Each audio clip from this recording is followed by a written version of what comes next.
Hello everyone, welcome back to my another video. तो आज draw निकला है फ्रेंच कैटेगरी से। सबको पता होगा कि आजकल पीआर मिलने के लिए क्या क्या हमें करना पड़ेगा, उसके बाद ही हमें पीआर मिलेगी। इधर उधर फालतू धक्के नहीं खाने। तो जो था इन्होंने सामने रख दिया था कि अगर आप कंस्ट्रक्शन में हो, हेल्थ केयर में हो, अगर आप फ्रेंच का कुछ कर रहे हो, फ्रेंच में अगर आप अपना जो CRS स्कोर है वो पूरा ले आते हो या जो भी चीज़ें हैं, तो आपको पीआर मिल जाएगी। अदरवाइज इसके अलावा जो आप कोर्सेज कर रहे हो या पढ़ाई कर रहे हो या जिस पे आपने एक्सपीरियंस लिया है उसका कोई फ़ायदा नहीं है कनाडा में।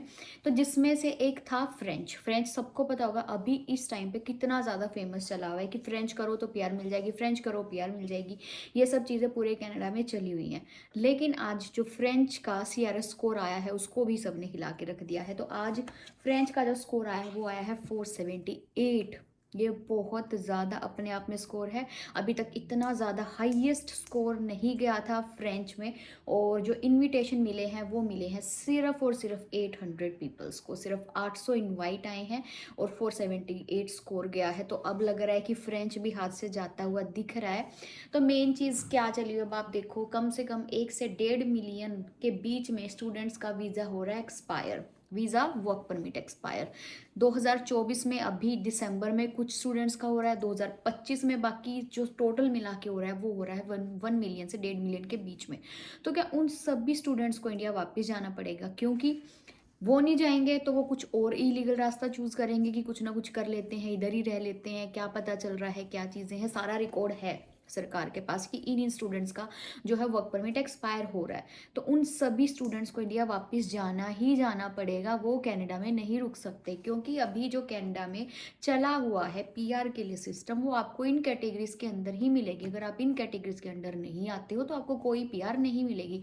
आप चाहे यहाँ पे कितने साल बैठे रहो, अगर हो सके कि कोई बहुत अच्छा कोर्स आ गया, आपकी किस्मत बहुत अच्छी है, उसके अंडर आपका कुछ ना कुछ जुगाड़ करके भी आपका पीआर का सिस्टम बन गया। अदरवाइज जो इन्होंने कैटेगरीज बेस्ड बना दिया है इसी के अंडर आपको पीआर मिलेगी। तो जो इतने लोग, इतने स्टूडेंट्स इसका सामना करेंगे, फेस करेंगे, इंडिया वापस जाना पड़ेगा। तो क्या जो उन्होंने 25 से 30 लाख रुपए लगाए थे वो वर्थ थे?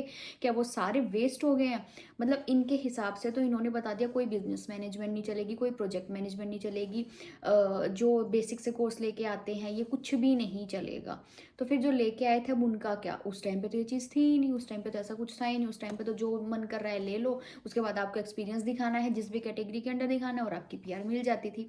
लेकिन अब इन स्टूडेंट्स की तो कोई गलती नहीं है, लेकिन फेस तो इन्हीं को करनी पड़ेगी। अब कोई, आप कहीं पे जाके बोल लो, कोई सुनने वाला नहीं है ना, आपके लिए कोई कुछ सोचने वाला है। सरकार आपके लिए कुछ नहीं सोचने वाली।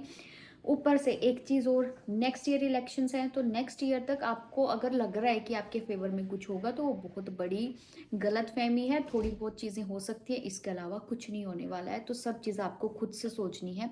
मेरा जो सजेशन रहेगा वो यही है कि अगर आप पॉसिबल हो तो आप नेक्स्ट ईयर के इलेक्शन तक कनाडा आने की मत सोचो। आराम से घर बैठो, अपने मम्मी पापा के साथ टाइम स्पेंड करो, देखो क्या चल रहा है क्या नहीं चल रहा है, किस चीज़ को इंपॉर्टेंस दी जा रही है किसको नहीं दी जा रही।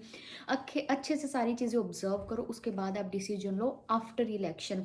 या तो सेम सरकार आएगी या दूसरी सरकार आएगी, चीज़ें बहुत ज़्यादा चेंज होने वाली हैं। नेक्स्ट ईयर तक भी बहुत ज़्यादा चेंज अभी आते रहेंगे। ये नहीं है कि जितने आगे इनफ हैं, और भी आते रहेंगे। तो आप सोचो।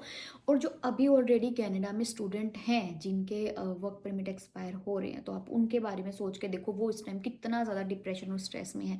लेकिन ऑप्शन क्या है?